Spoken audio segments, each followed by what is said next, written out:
Selamat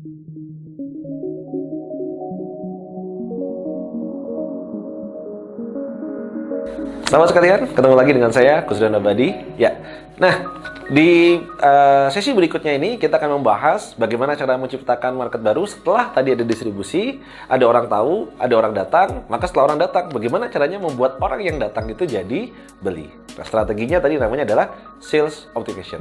Nah, seringkali kelemahannya adalah konversi dari orang yang sudah datang, baik ke toko online maupun ke toko online kita, offline kita, itu kita gagal untuk mengkonversi sehingga mereka akhirnya tidak jadi beli. Hanya ngeliat saja, hanya tanya saja, padahal dia sudah datang. Dan ini effortnya sebenarnya sudah cukup besar gitu. Nah, oleh karena itu yang harus Anda lakukan, gimana mereka bisa beli. Nah, jurusnya namanya sales optimization. Apa yang bisa kita lakukan dalam sales optimization ini? Nah, yang pertama adalah how to sell yourself. Ya, ketika kita mempunyai tim sales atau kita sendiri sebagai tim salesnya, maka kita memahami sebuah people skill, yaitu bagaimana kita bisa menjual diri kita.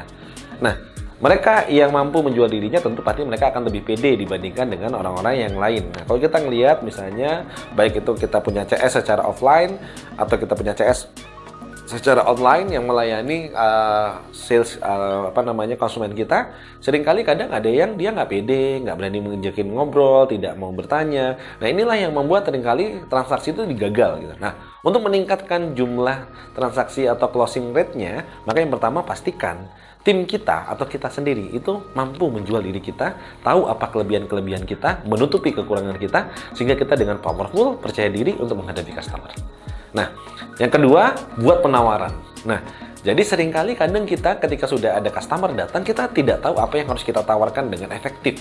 Atau offering apa yang akan kita berikan, special offer apa yang akan kita berikan kepada mereka, sehingga mereka tidak bisa menolak lagi gitu. Nah, untuk Anda tahu cara membuat penawaran yang paling efektif adalah yang pertama, banyak bertanya, sehingga Anda bisa mendengar. Ya, jangan banyak ngomong macam-macam, tawarkan Bu ini ada produk A, produk B dan seterusnya tapi nggak efektif. Yang Anda lakukan banyak bertanya agar Anda tahu apa yang sebenarnya mereka butuhkan, apa yang sebenarnya mereka inginkan. Nah, ketika Anda buat penawarannya sesuai dengan apa yang mereka butuhkan atau inginkan, akan jauh lebih powerful ketika Anda melakukan penawaran. Oke, yang pertama tadi Anda pastikan dulu ya how to sell yourself. Yang kedua, buat penawaran. Nah, setelah itu yang ketiga, untuk meningkatkan jumlah closingnya, maka Anda bisa melakukan yang namanya cross-selling ya. Tawarkan produk-produk yang lain. Jadi ketika dia mau membeli, ternyata dia mungkin belum tertarik, Anda tawarin produk lain. Mungkin dia belum butuh produk yang sedang Anda tawarkan, tapi mungkin dia butuh produk yang lainnya. Nah, Anda bisa lakukan cross-selling ini untuk menawarkan produk-produk yang lain. Sehingga apa? Sehingga konsumen yang tadinya mungkin sudah hampir batal, karena Anda mampu melakukan yang namanya cross-selling, menawarkan produk-produk yang lain, mungkin dia akan membeli produk yang lain. Nah, itu yang harus Anda lakukan. Nah ya, yang keempat, Anda bisa melakukan yang namanya upsales. Upsales itu menawarkan produk-produk yang mungkin lebih berkualitas, harganya mungkin lebih mahal, ya, atau downsales, ya, membuat produk-produk yang dia mungkin lebih murah, sebagai substitusi. Nah, intinya adalah bagaimana caranya membuat orang yang sudah datang ke toko online atau offline Anda, gimana caranya dia harus membeli, ya. Nah, yang kelima, bagaimana Anda melakukan yang namanya follow up, yaitu apa? Tindak lanjut setelah melakukan penawaran. Seringkali tim sales kita atau kita sendiri setelah kita selesai memberikan penawaran, offering, baik menggunakan copywriting di online, kita ngasih penawaran, ada orang yang tanya gitu ya, ataupun di toko offline kita sudah ada yang datang, orang sudah bertanya. Nah, terus habis itu kita biarkan gitu ya. Nah, ini sayang banget. Kenapa? Karena langkah kelima ini yang harus dilakukan adalah follow up mereka. Follow up, ada tindak lanjutin gitu ya dari apa yang sudah Anda tawarkan, baik itu di online maupun di offline. Nah, sehingga lakukan terus-menerus. Saran saya lakukan follow up paling nggak minimal 3-4 kali gitu ya. Anda datengin, Anda tanya dengan cara yang sama. Apakah mungkin kalau itu terjadi di toko secara offline? Sangat mungkin. Ketika ada orang datang, dia sudah coba mungkin baju, kalau Anda punya toko baju, ya ternyata kalau dia masih belum jadi beli, Anda punya tim sales, tawarkan kepada mereka untuk bertanya, apa kendalanya, mau cari warna apa, ukuran apa, dan seterusnya. Anda udah punya rumah makan, ketika ada orang yang datang, lakukan follow up. Ketika orang sudah datang, Anda tanya, apa yang dipesan, gitu ya, mau pesan berapa banyak, mau nambah atau tidak, dan seterusnya. Nah, itu langkah yang kelima itu, follow up. Ya, dan langkah yang keenam, jangan lupa lakukan yang namanya close the sales, lakukan yang namanya penutupan dari penjualan Anda, dan tawarkan pilihan antara ya dan ya. contohnya pertanyaan pilihan antara ya dan ya adalah Anda bisa menawarkan contohnya, Bapak mau pilih baju warna hitam atau baju warna merah? Bapak mau bayar sekarang atau bayar nanti? Bapak mau bayar dengan cash atau Bapak mau bayar dengan cicilan? Bapak mau misalnya membelinya dibungkus atau Anda mau langsung makan sekarang? Nah, itu adalah pertanyaan yang jawabannya ya dan ya. Jangan Anda tanyakan Bapak jadi beli atau tidak. Yang keenam adalah close the sales atau closing the sales. Nah, di closing the sales ini ketika Anda sudah melakukan penawaran, Anda tadi sudah memfollow up, maka jangan lupa meng-closing. Seringkali kadang kita tidak menutup penjualan kita gitu. Jadi akhirnya setelah di follow up gimana Bu, jadi beli atau tidak dan seterusnya, sudah selesai. Anda tidak melakukan close the sales. Nah, untuk melakukan close the sales itu opsinya atau tipsnya adalah lakukan atau tawarkan pilihan antara dua iya. Artinya yang harus dipilih itu iya atau iya. Misalnya contoh, gimana Ibu jadi beli, jadi mau yang warna merah atau warna biru? Ibu jadi ambil yang ukurannya XL atau yang ukurannya L? Atau jadi mau bayar sekarang atau mau bayar nanti?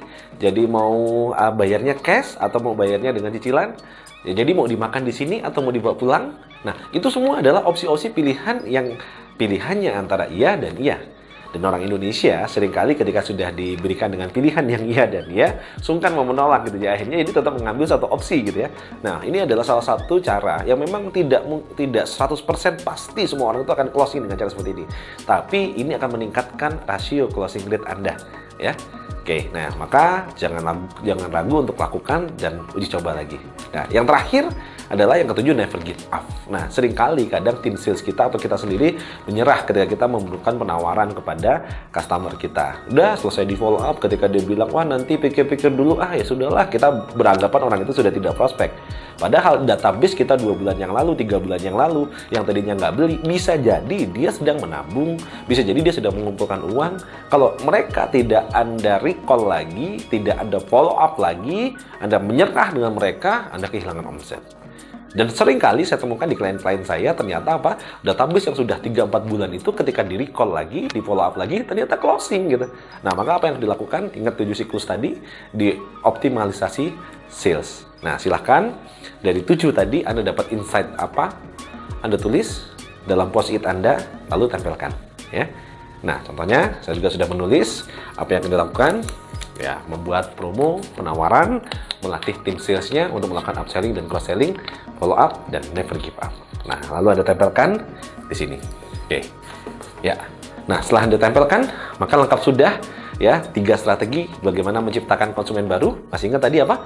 Bagaimana membuat orang tahu, bagaimana membuat orang datang, dan bagaimana membuat orang menjadi beli ya. Membuat orang tahu dengan cara brand activation, membuat orang datang dengan cara marketing communication, dan membuat orang beli dengan sales optimization. Dan kalau Anda lihat di slide ini, nah ketika Anda lihat, coba Anda lihat.